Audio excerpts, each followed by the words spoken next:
Hey guys, what's up? It's your boy T, putting the G in geek, coming to you with another episode of On the Hunt. You know, the weekly web series where I kind of tell you guys the hot books that I'm looking for. I gotta start this video off like I start all the videos off by saying, you know, this isn't really investment advice.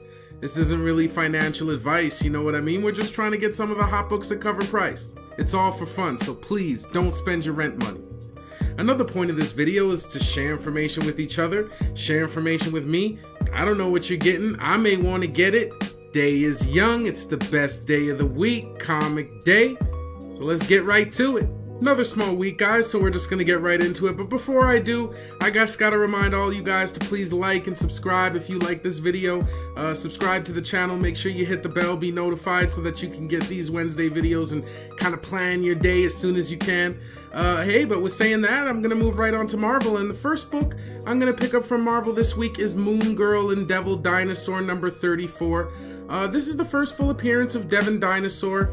I guess the theory is with this new character is that with Moon Girl getting animated, you know, parents might have a problem with the name Devil, so now they're going with the more family appealing Devin, plus he changes into like a little boy, so I don't know, maybe keep an eye on that book.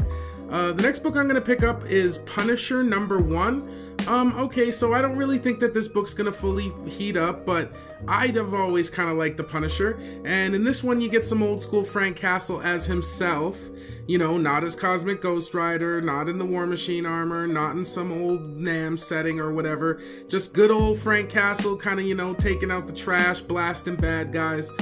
It looks pretty interesting, and although it's too rich for my blood, I really am loving the homage cover, the Mike Zeck one, where you kind of get that one from the Punisher series. I can't remember exactly which issue number it is, maybe number 3 or something like that. Again, that's really too rich for my blood, so I won't get it, but I'm going to look at it and kind of enjoy it. The next book I'm going to pick up is West Coast Avengers number 1. This one kind of has a new team in it. It's got Gwenpool.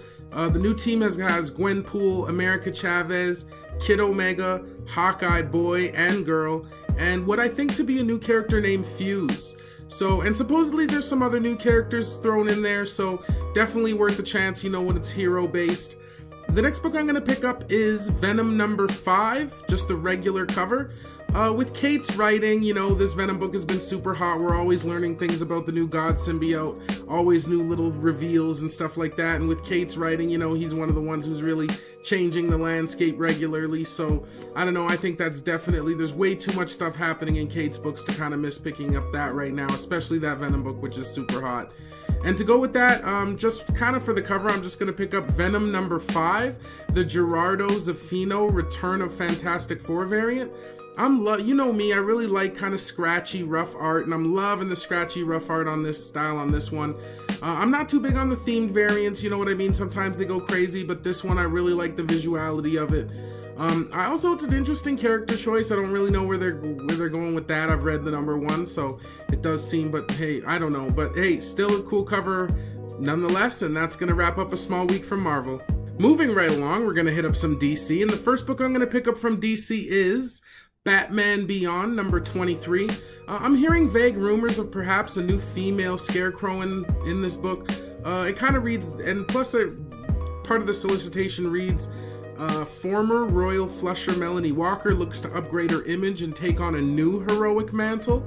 So she seeks advice from newsman Jack Ryder, unaware that he's the total costume creeper. That's kind of interesting, you know what I mean? Maybe that's gonna be, I don't know how those connect. I don't really read Batman Beyond, but you know, when I hear about someone picking up a new heroic mantle, it might be, you know, costume changes or new character. I'm not too sure, so definitely gonna check that out. The next book I'm gonna pick up is Batman Kings of Fear number 1. Artist Kelly Jones returns to Batman, so I'm sure this one will really take some of the old schoolers back to their younger days of reading Batman. New story to kind of check out, looks pretty interesting. And to go along with that, I'm going to pick up Batman Kings of Fear number 1, the Sankovic variant. I'm really liking the Sankovic cover on this one. I'm really digging how the Batman kind of has the dark tones and themes to it.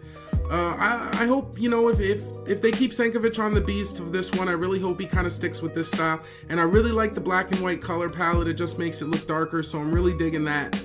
The next book I'd pick up is Justice League Dark #2. There's a new character introduction on this one, a villain named Upside Down Man.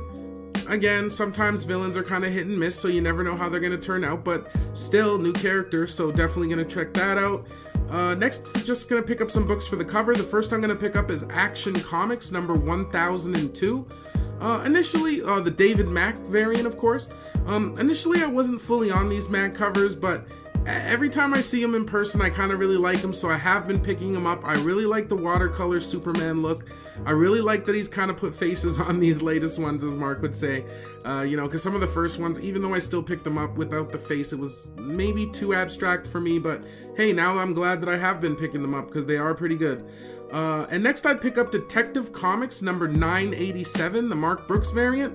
This is another great kind of split cover that he's doing. You know how he's doing with the big Batman, and then he's got kind of the little scene. I really like the scene under this, you know what I mean? He's kind of on the vehicle, on the hood of it. It looks, again, these last two Brooks covers have been really movie poster-esque. So I've really been liking them. I'm going to pick it up for sure. And the last book I'm going to pick up just for the cover is Teen Titans number 21, the Alex Garner B cover. This is just a great looking B cover. I assume it will have a lower print run than Teen Titans 20, and you still get a good Crush cover. I actually think Crush looks really good on the cover. I actually think Alex Garner kills this cover. I really like how it just looks really smooth, and you know what I mean? It just looks clean. It's a really nice cover. Really like the Crush on it. So that'll probably be the last thing I pick up from DC, and that's gonna do it. Moving right along, in a small week, we're gonna go on to Image Comics, and the first book I'm gonna pick up from Image Comics is called Cold Spots #1. This is a new Cullen Bunn horror book. You know me, I always like my horrors. It sounds pretty cool.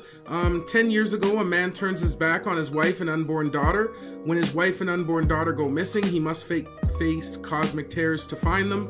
That sounds pretty cool. I think the cold spots, I'm not really sure. I can't remember how the bitter cold kind of creeps into it, but it still sounds really neat. A new horror book is always good to me, so that's going to be the first thing I'm going to pick up. And the next thing I might pick up from Image is Die, Die, Die #2.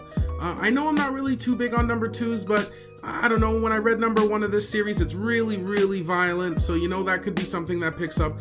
Kirkman is very familiar with TV options, so you know some of these early issues could be key later, depending on if this ever gets picked up. Again, options don't always mean green-lighted, but again, if we're going to take some chances, you know what I mean? Can't go too wrong with that one. Yeah, and that's the two only books I'm going to pick up from Image. Next, we're already coming close to the end, and the next book I'm going to pick up is a book from Amigo, and it's called The Astronaut One-Shot. Now, I know that this book is kind of, there's no real heat on this book, and I know it's got a pretty hefty price tag of $9.99, but I really feel that this book has a good cause to it, you know what I mean? It illustrates and helps those with autism and other learning disabilities. Yeah, the book is actually supposed to help kids with learning disabilities. So, I mean, if you have anybody like that in your life, this might be a good book to kind of pick up, maybe get them into comics or something like that. Another thing, if you're feeling really generous, you know what I mean, you can always buy this book, donate the money, donate the book, do whatever you want with it. It is a good cause. I really like these kind of charity books and stuff like that. I might pick one up, you know, just to kind of fuel it, or, you know, keep it funded or whatever the case. But yeah, that's all I'm going to pick up from Amigo. Lastly, we're going to move on to Scout Comics, and I'm going to pick up a book called, I don't know exactly how to say this. I think it's called Oblivion. Anyways, it's a new series. It's a brutal story of survival for fans of books like Lords of the Flies. It's brought to life by Netflix's, the person who brought you, the Netflix writer who brought you The Punisher, Ken Christensen. It sounds pretty interesting. I guess it's about like all the authority figures disappearing. So, and they call this event the Oblivion, so I don't really know. I'm just going to call the book Oblivion for now. It might be pretty interesting. Again, with some of these indies, I've always got to kind of have a flip and look through just to see what the art looks like and what it looks like. Sometimes I do that and I really come across some gems, so I'm going to check that out. And that's going to do it for Scout. Well, guys, that's going to do it for another episode of On the Hunt. You know, if you like this video, please like, subscribe, hit the bell, do all that good stuff, you know what I mean? Always make sure to check out SaddleCityComics.com. We always have a lot of good books on there, a lot of good stuff to buy. We are trying to get some new stuff on there. Also be on the lookout, you know, tomorrow or the next day I'll be showing you my new comic day haul, you know, showing you all that cool stuff that I got and what I picked up and stuff like that. Yeah, I know it's a short week and I'd love to stay and chat with you guys, but time is ticking, you know what I mean? I gotta get my butt out there and get these books. I hope you guys have good luck getting these books too. See you next week. Peace.